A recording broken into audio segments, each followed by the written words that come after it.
please leave a message. Thank you for calling. Assalamu alaikum. Yo, bad boy, guess what? I'm stressed. I'm really stressed, man. I just can't take no more. The drugs, the crime, everywhere I look is just problems. When will someone stand up and be a hero for the Ummah, man? He's bad, he's brave, he's Hakim. He's bad, he's brave, he's Hakim. He's bad, he's brave, he's Hakim. He's bad, he's brave, he's Hakim. He's bad, he's brave, he's Hakim. He's bad, he's brave, he's Hakim. Islamia Media presents a hero for the Ummah, The Adventures of Hakim. Written and read by Khaleel Muhammad. Adventure 1.2. Abdul Hakim goes to prison. He's bad, Part 1. he's The Hakim. Visit. He's bad, he's brave, he's Hakim.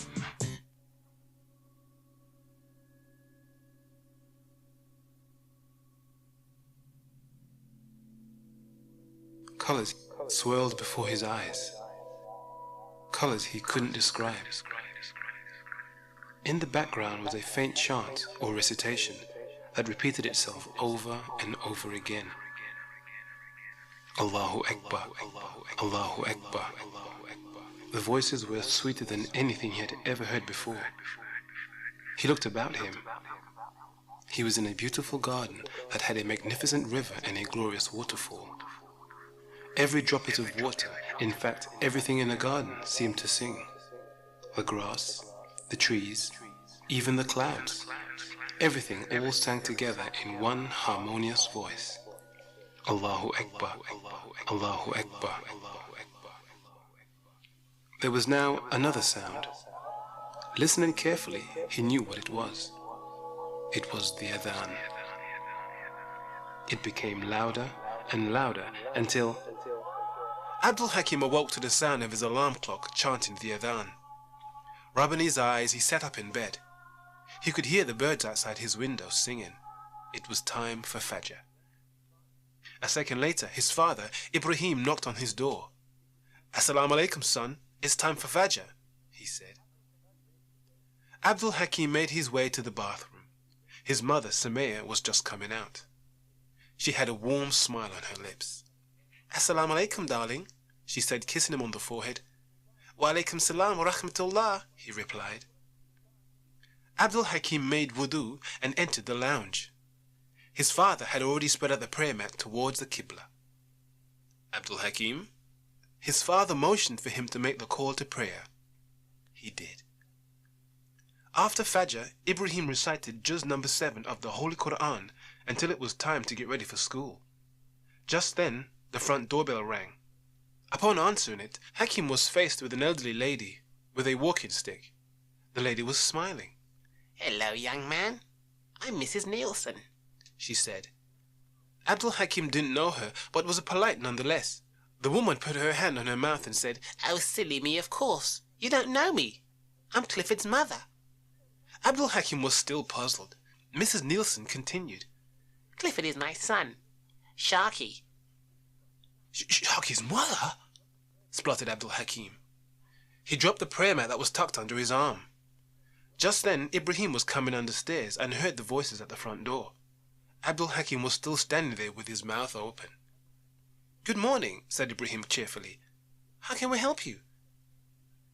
Mrs. Nielsen introduced herself. I didn't mean to upset anyone, but I need your help. It's to do with my son, Sharky." It was not long before they were all sitting around a pot of tea and some biscuits. Abdul Hakim was still very quiet. "Now, Mrs. Nielsen, how can we help you?" said Ibrahim, pouring her a cup of tea. Mrs. Nielsen went on to explain that her son Clifford, or Sharky, was detained in a remand centre in southeast Surrey, but was unable to make the journey because she had recently suffered a stroke and was far too poorly to go. His younger brother and sister were getting deeper and deeper into trouble. Surprisingly, she wanted Abdul Hakim to go and see him, as his gang, the White Skulls, had abandoned him. So there was no one else who could go and see him. No one except Abdul Hakim, that was. She finished off by saying, "You're a good boy, Abdul Hakim. Go and talk some sense into that son of mine." Taking Amma to school that morning, Abdul Hakim could not shake the request of Miss Nielsen from his mind. As they both made their way down the street, none of them noticed a car cruising silently behind them, picking up speed. It was only until it was much closer that the two boys noticed it coming towards them. It began swerving from side to side. Loud music was blasting from its radio. There were 3 boys seated behind dark-tinted windows, shouting and laughing. At the last moment, just before the car hit the brothers, Abdul Hakim grabbed Amma by the arm and dived into a doorway just out of reach. Amma grazed his head against the wall as he landed on his forearm. With screeching brakes, the car stopped, then reversed and stopped in front of the 2 boys. The window to the driver's side slid open, letting the loud music fill the air. A boy about 19 stuck his head out and pointed a finger at Abdul Hakim. "Next time I won't miss. Sharky's inside and I'm the leader of the White Skulls now." The White Skulls, of course. Now Abdul Hakim recognized the boy. It was Sharky's right-hand man, Jack Spring. He went on. "Take my advice, boy. Stay out of my way, or else." He flicked his cigarette at Amma, mashed his foot down on the accelerator and sped off. The back wheel kicked up burning rubber and black smoke. Amma was so upset that Abdul Hakim had to carry him the rest of the way to school. The school nurse put a bandage on his forehead, but by then he had calmed down and was quite excited by what had happened. During a break period, Abdul Hakim saw his best friend, Abdullah, in the year room. Abdullah could see a worried look on Abdul Hakim's face. "Kayfa halik, ya akhi?" he said. Hakim looked up and smiled. "Alhamdulillah. Sit down, brother. Listen, you'll never guess what happened to me this morning." Making a joke, Abdullah said, "You want 2 tickets to Mecca?" Abdul Hakim hit him on the knee and said, "Duh, you wish, banana head. Nah, Sharky's mother came by the house this morning. She wants me to go and visit him in the prison on Friday." Abdullah was stunned. "You?" Abdul Hakim began shaking his head and said, "I can't imagine what she must be thinking. Doesn't she realize that I'm the reason he's there in the first place?" Abdullah began fumbling with his glasses, which was a sure sign that he was in deep thought. Hakim went on. "Me of all people. Did you know what his brainless gang tried to do this morning? They tried to run me and Amma down." Abdullah remained silent. Hakim noticed and peered at him from the corner of his eye and said, "Abdullah, what are you thinking?" Abdullah was now pacing back and forth. Turning suddenly, he said in a stern voice, "Do it." "Do what?" said Abdul Hakim cautiously. "Visit him. Visit Sharky, go and see him." Abdul Hakim jumped to his feet and said, "What? No way! No way!" The bell for the end of break went. Hakim grabbed his rucksack and wagging his finger said, "No way, Yaki! That guy doesn't need dawah, he needs a head doctor. Anyway, I'll see you later, inshallah. Salamu alaikum." Abdullah was left standing there, scratching his head. Back at home, Abdul Hakim had just finished reading Asr when Ibrahim knocked on his door and came in. "Assalamu alaikum, son. Come, sit with me," he said, sitting on the bed. Abdul Hakim folded up his prayer mat and sat next to his father. There was a few moments of silence until Ibrahim said, "Well, son?" Abdul Hakim understood what he meant. "I was wondering what your reply to Miss Nielsen would be. It sounds like poor Sharky really needs your help." Abdul Hakim was shocked. "Poor Sharky? Father, you make Sharky sound like soft-hearted Abu Bakr, may Allah give him peace. Have you forgotten what he tried to do to me and Abdullah? Or that he tried to sell jobs to Abdul Rashid?" said Abdul Hakim. "No, but have you forgotten your responsibility as a Muslim?" Abdul Hakim scratched his head. "My responsibility? Towards who? Sharky? Let me tell you a story, son, about a great Muslim who died shaheed not so long ago. Like Sharky, he spent a great deal of his time selling drugs and getting into trouble, and he too ended up in prison. Almost everyone gave up hope in him. He faced many years in prison and his future looked extremely bleak. However, Allah showered his mercy on this brother, and he soon went on to become one of the most powerful speakers and intellects of this century. If it wasn't for this brother's modern-day example, I might not be a Muslim today." Abdul Hakim hung his head in shame because he knew who his father was talking about. That brother's name was El-Hajj Malik El-Shabazz, Malcolm X. We have to live Islam, son, in our deeds as well as in our words. And if that means giving dawah to people like Sharky, then that's exactly what we have to do. Sharky can be reached. You just have to try. Did you know that people like Sharky make some of the greatest Muslims? They have a fire and energy that Allah uses to spread the truth of Islam, like He did with Malcolm X or Omar ibn Khattab. Abdul Hakim was stunned. He said, But Dad, how can I give dawah to somebody that I don't even like? Ibrahim smiled and placed his hand on Hakim's shoulder. That's the blessings of the Sunnah, Abdul Hakim. The Holy Quran and the words of the Prophet guide our action, not whether we like someone or not. Our duty is clear.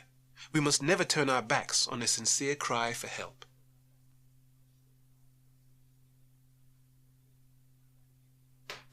The prison officer banged on the door. Nielsen! Visitor! Nielsen looked up and placed his magazine on the bed.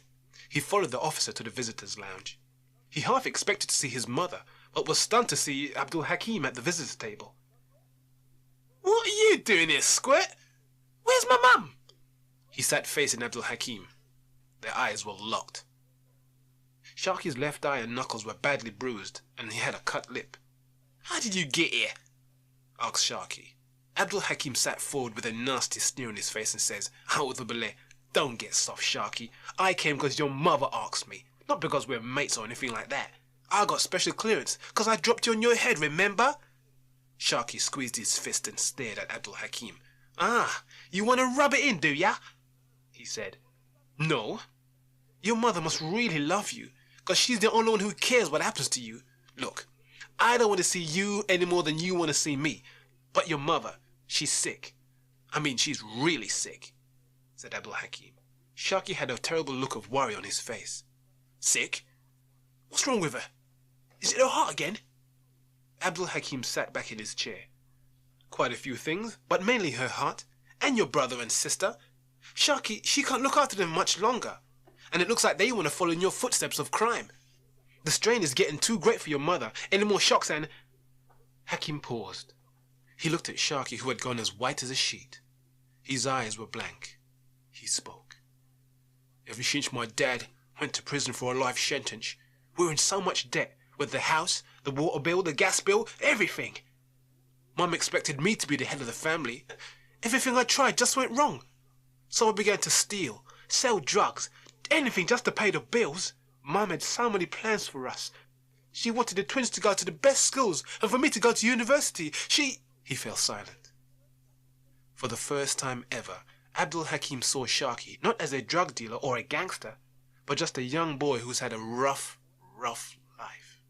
But before Abdul Hakim could say another word, Sharky sat up in his chair and said, But you can forget that lot of old rubbish. I'm in here and they're out there. They just have to look out for themselves. The old Sharky was back, as hard as nails. Hakim tensed up. Sharky, it's not too late. If you want to help your family, if you really want to help your family, you have to clean up yourself first. I've spoken to the duty officer. He said that with good behavior, you could be out in... Listen, Squirt, I don't like the idea of you sticking your nose in my business, he said, banging his fist on the table. The others in the hall all looked around. Hakim tried to calm him. Sharky, I'm only trying to help, he said. Stuff it, Squirt, and stay away from my family. Do you understand me? Hakim sighed and stood up. Sharky sat back in his seat, rubbing his chin. Okay, Sharky, have it your way. But there'll never be a change until you change yourself first. Reaching into his rucksack, Abdul Hakim pulled out a few leaflets. Oh, by the way, I've got something for you. He put the leaflets on the table. Sharky ignored them. Abdul Hakim began making his way to the exit. Glancing back, he saw Sharky pick up the leaflets, laugh, and then rip them to pieces. He threw them in a nearby dustbin. Hakim was disappointed to see that In that same instant, there was a huge explosion just beyond the main exit. The force of the blast shoved Abdul Hakim headlong into a wall and knocked him unconscious.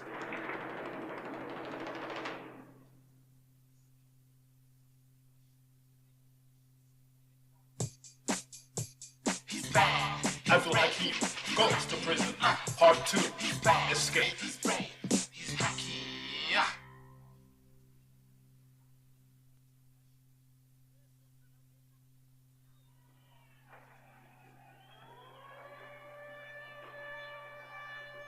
As Abdul Hakim opened his eyes, he says, Alhamdulillahi Rabbil Alameen. The visitors' lounge was in ruins. The whole area was plunged into darkness except for the green emergency lights that flashed overhead. Smoke and shouting filled the air, and alarm sirens wailed all around. Coughing while coming to his feet, Hakim noticed a fire raging by the entrance to the inmates' cells. Next to the main exit was a massive hole blown in a wall. Twisted pipes stuck out from it, spraying gas into the air. It must have been poisonous because it made his eyes water. There was no sign of the other visitors. Hakim heard a scream he recognized. It belonged to Sharky. Just behind some turned-over tables and chairs was Sharky lying on the floor. Hakim could see that his mouth was bleeding and he was holding his left leg in pain. There was a tall, bald-headed man standing over him. He was laughing. "I promised your father I'd get even, and now I'll take my revenge out on you." The man was about to hit Sharky with a broken chair leg. As he raised it into the air, there was a great thud in his back that knocked him flying over some chairs. It was Abdul Hakim. He had charged headlong into the man with all his might. Sharky was stunned to see Abdul Hakim come to his rescue for the second time. "Sharky, get up. That guy will be up in a minute. We better make a run for it." For a split second, Sharky looked at Abdul Hakim with even more surprise. But as the man began to get up, he grabbed Hakim's arm. "Squirt, help me! My leg is busted!" he yelled in pain. Abdul Hakim flung Sharky's arm around his neck and helped him to his feet. He struggled under Sharky's weight, but managed to stumble out of the reach of the man who was now grabbing after them. As they shuffled away, Abdul Hakim kicked a chair towards the man, who fell over it with a mighty crash. Come back here! Come back here!" he yelled. But Hakim and Sharky were already down the hallway. "Stop a minute!" shouted Sharky. His injured leg was causing him great pain.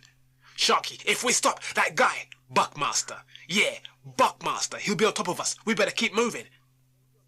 The two boys came to the first gate that led to the main exit. Hakim found that it was locked. 20 feet down the walkway was another set of gates. On the other side, he could see the imam that held the Friday Jummah service. He must have been given the Friday khutbah when the explosions went off. Hakim shouted to him, "Imam! Imam! You've got to open this door!" The imam was waving his arms. "I can't. I'm trapped on this side, brother. All the doors have automatically been locked on this wing. By Allah, your only hope is to find your way to the east wing until we can get the police and more security guards to deal with the prisoners." Sharky couldn't believe his ears. "Oi, get us out of here, mister! We got some matter over here trying to kill us!" Sharky began to bang on the bars of the gate. Just then, there was another explosion that shook the walls. The emergency lights flickered on and off. The imam yelled again. "Did you feel that? Listen to me. The gas leak that's causing those explosions will continue. This old remand center is a death trap. It should have been closed down years ago.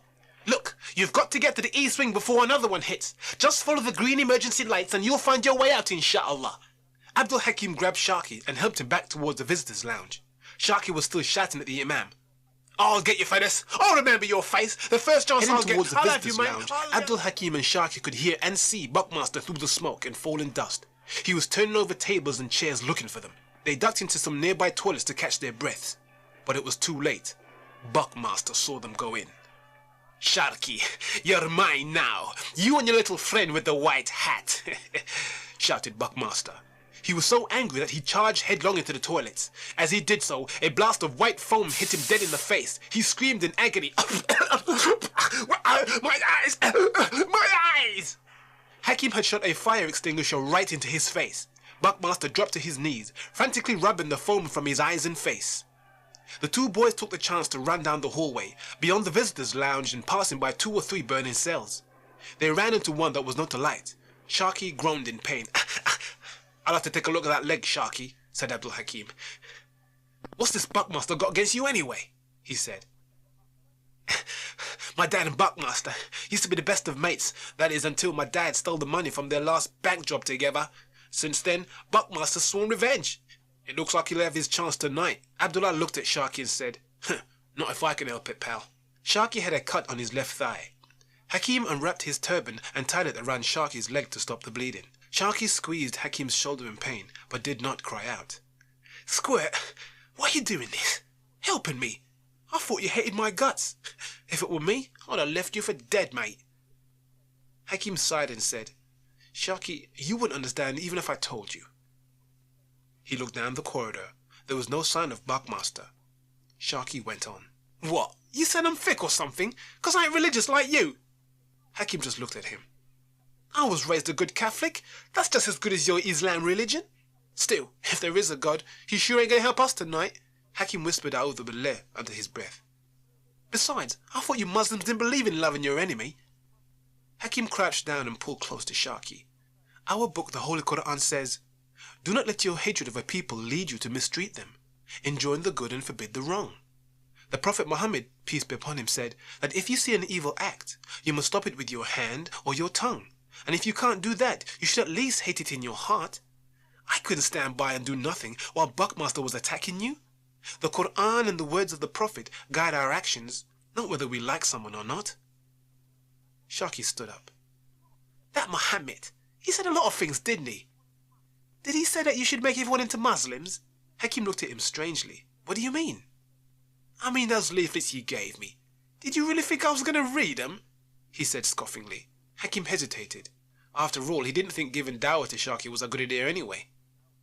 Well, Sharky began to shake with laughter. Hakim frowned. Can you see me with one of those silly white caps on me head and one of those dresses you wear? Me? A Muslim? Not in a month of Sundays, mate. He laughed so hard that his leg began to hurt. I tell ya, if by some far-fetched miracle I end up saving your life tonight, I'll read anything you've got. But I don't think that's going to happen somehow. Do you? Another explosion blew the boys off their feet.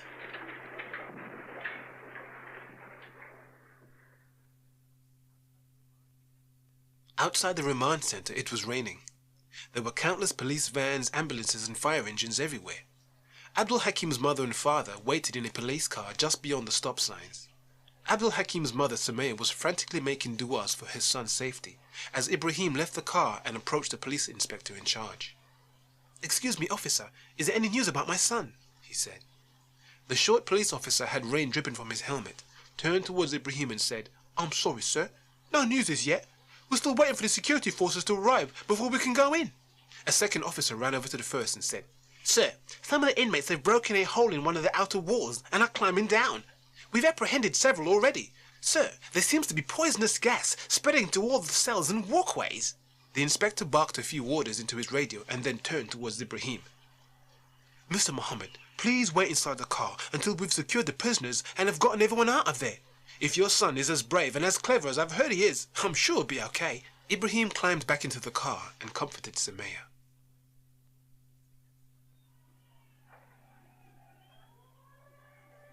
Abdul Hakim stood up and grabbed Sharky's arm. "Come on, we're leaving. Those busted pipes are filling this whole area with toxic gas," he said. The two boys shuffled out of the cell and went down the hallway. "Hey, where's Buckmaster?" said Sharky, looking back. I don't know. Maybe the gas got him," said Abdul Hakim. Sharky smiled. The two boys reached the spot where the inmates had knocked the hole through the wall. Hakim put Sharky on the floor and looked outside. 30 feet below, he could see countless police cars, ambulances, and fire engines. Their flashing lights lit the night sky. Massive searchlights flashed along the length of the building. "Allahu Akbar! Sharky, we're home free!" shouted Abdul Hakim with a wide grin on his face. He began waving his arms and shouted, "Hey, up here! Up here!" A spotlight flooded the hallway with light. Firemen saw Hakim waving his arms and began positioning a ladder at the mouth of the hole. Another explosion sent plumes of toxic gas towards Sharky and Abdul Hakim. Sharky, come on. Abdul Hakim helped Sharky to his feet as a fireman's head appeared at the top of the ladder. "Steady, lads. This ladder can only take 2 at a time. Who's first?" Sharky lounged forward just before Hakim had a chance to speak. Me, I am. My leg's busted." The fireman reached in and grabbed him around the torso, saying, "Easy, lad. Just relax. I've got you. And you, young man, stay close to the floor. The gas can't get you down there. I'll be back in a minute with a gas mask." Hakim lay face down on the floor as the gas passed over his head. To his left, he could hear someone approaching him. Someone big. It was Buckmaster. Where's Sharky? Where is he? He shouted. He saw Abdul Hakim and grabbed him by the shirt collar and dragged him into the air. Abdul Hakim tried to fight back, but the gas had made him too weak. He was afraid that Buckmaster would now take his revenge out on him. Buckmaster stuck Hakim's head through the hole in the wall. Abdul Hakim closed his eyes and called to Allah. Just then, there was an almighty thud that knocked Buckmaster on the floor. "Subhanallah, the fireman must have come back," thought Abdul Hakim. He whirled around to see Sharky. He was grinning at Hakim from the hole in the wall. "Sheesh, one slap on that Buckmaster sure goes flying, doesn't he?" said Sharky. He was rubbing his fist. Hakim giggled. "Come on, squirt, let's go," said Sharky, reaching out his hand to Abdul Hakim. The two boys jumped on the ladder. But as they began to climb down the ladder, Buckmaster jumped out from the shadows. Sharky pulled Abdul Hakim to one side. Buckmaster missed them and went falling into the night.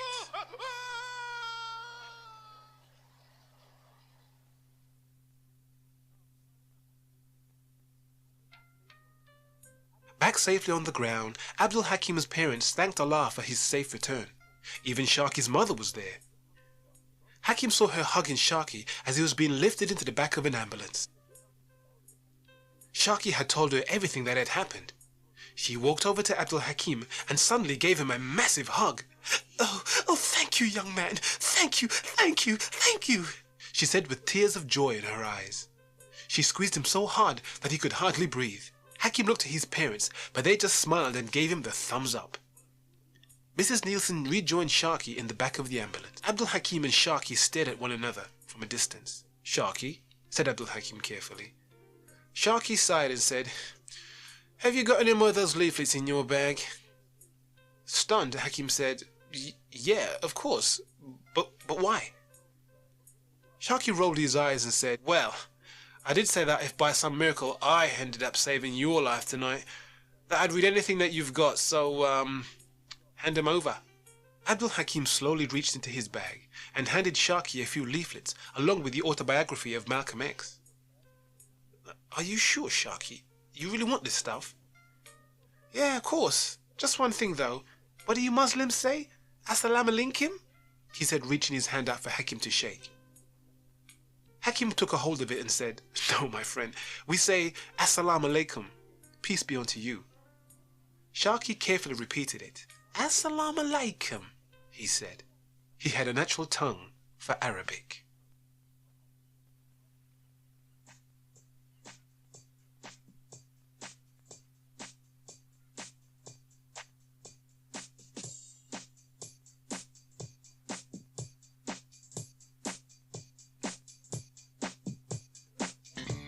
The Adventures of Hakim is released by Islamia Media. Written and read by Khaleel Muhammad. Sound engineer was Najib Bateman. Project manager Tayyip Shah. Incidental music Abdul Latif Whiteman. To order further copies of this tape or for more information, please call 0171 700